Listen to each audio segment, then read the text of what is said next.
श्री स्वामी समर्थ.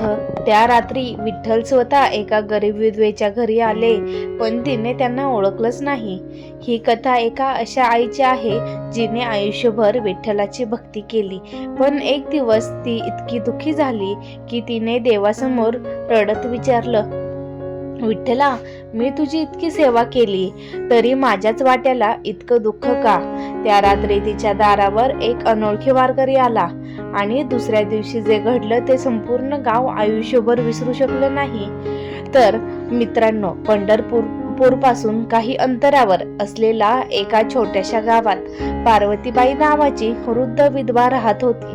तिच्याकडे संपत्ती नव्हती, पण रोज पहाटे उठून ती तुळशी पुढे दिवा लावायची आणि विठ्ठलाचं नामस्मरण करायची. तिचा एकुलता एक मुलगा कामाच्या शोधात गाव सोडून गेला होता. अनेक महिने झाले त्याची काही खबर नव्हती.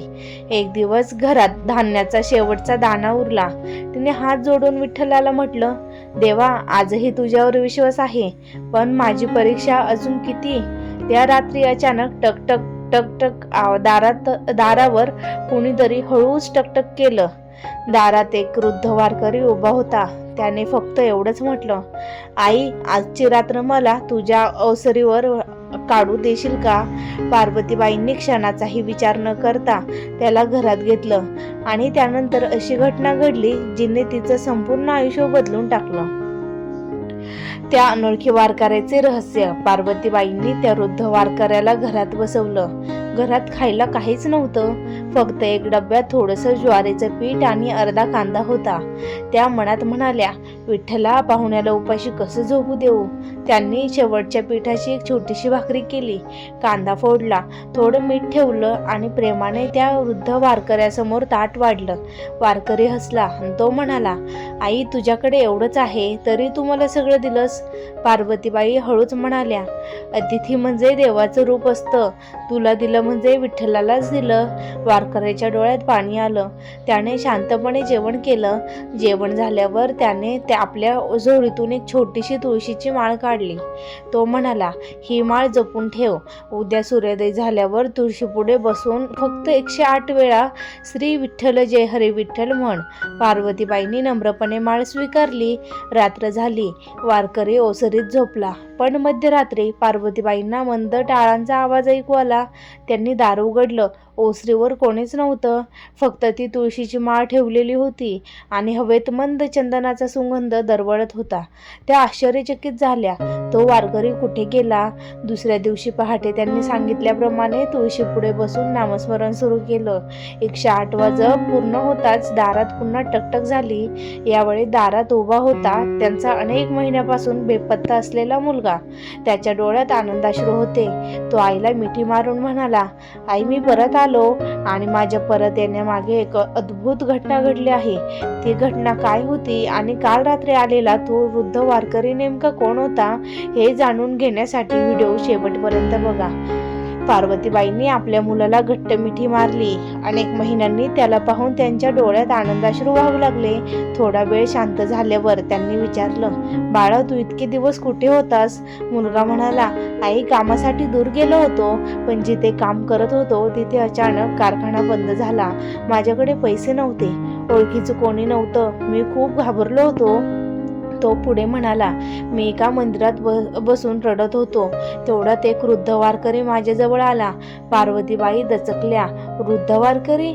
हो आई. त्याने माझ्या खांद्यावर हात ठेवला आणि म्हणाला, घाबरू नकोस, तुझी आई तुझ्यासाठी रोज विठ्ठलाचं नाम घेते. उद्या सकाळी घरी निघ, तुझी आई तुझी वाट पाहत आहे. मुलगा पुढे म्हणाला, आई, मी दुसऱ्या दिवशी उठलो, पण तो वारकरी कुठे दिसला नाही. मी त्याला खूप शोधलं, पण तो जणू हवेत विरघळून गेला होता. एकदाच पार्वतीबाईंच्या अंगावर काटा आला.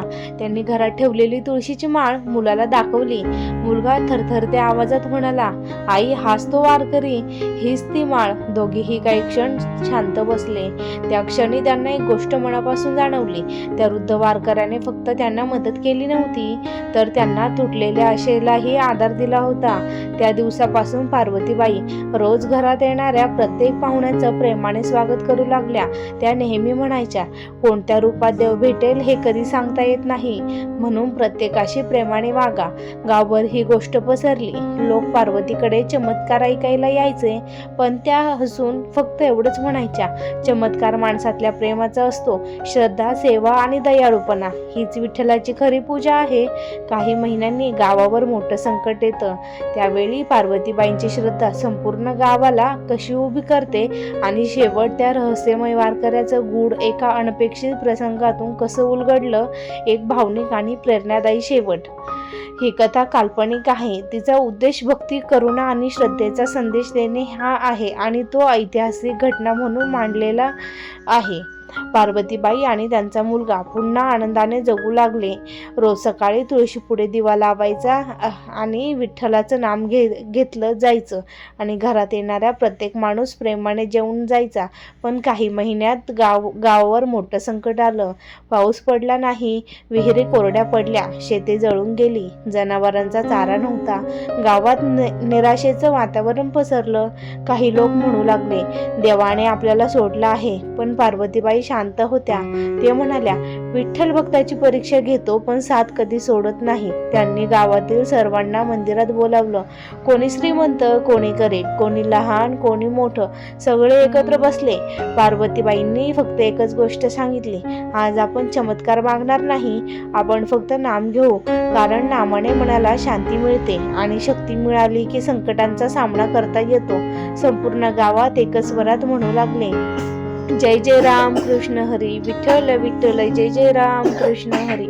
त्या दिवशी पाऊस पडला नाही, दुसऱ्या दिवशीही नाही, पण लोकांच्या मनात भीती कमी झाली. सगळ्यांनी एकमेकांना मदत करायला सुरुवात केली. त्यांच्याकडे धान्य होतं त्यांनी धान्य वाटलं, ज्यांच्याकडे पाणी होतं त्यांनी पाणी वाटलं. काही दिवसांनी काळे ढग जमू लागले आणि मुसळधार पाऊस सुरू झाला. संपूर्ण गाव आनंदाने नाचू लागलं.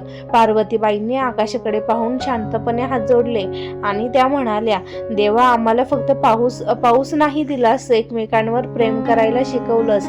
त्या रात्री त्यांना स्वप्न पडलं, त्याच वृद्ध वारकऱ्याचं. तो हसत म्हणाला, आई, मी तुझ्या घरी जेवायला आलो नव्हतो, तुझ्या श्रद्धेची ज्योत विझू नये म्हणून आलो होतो. इतकं बोलून तो प्रकाशात विलीन झाला. पार्वतीबाई जाग्या झाल्या. त्यांच्या डोळ्यात अश्रू होते, पण मनात अपार शांती होती. त्या दिवसापासून ते प्रत्येकाला एकच संदेश देऊ लागल्या, देवाला शोधण्यासाठी दूर जाण्याची गरज नाही. दया, सेवा, प्रामाणिकपणा आणि नामस्मरण जिथे आहे तिथेच विठ्ठलाचा वास असतो. मित्रांनो, ही कथा काल्पनिक आहे. तिचा संदेश इतकाच, श्रद्धा आपल्याला संकटातून बाहेर काढण्यासाठी जादू करत नाही, ती संकटांचा धैर्याने सन्मान करण्याची ताकद देते. जर ही कथा तुम्हाला आवडली असेल तर कमेंटमध्ये जय हरी विठ्ठल श्री स्वामी समर्थ नक्की लिहा. मित्रांनो, आजची कथा इथे संपते, पण तिचा संदेश आयुष्यभरासाठी आहे.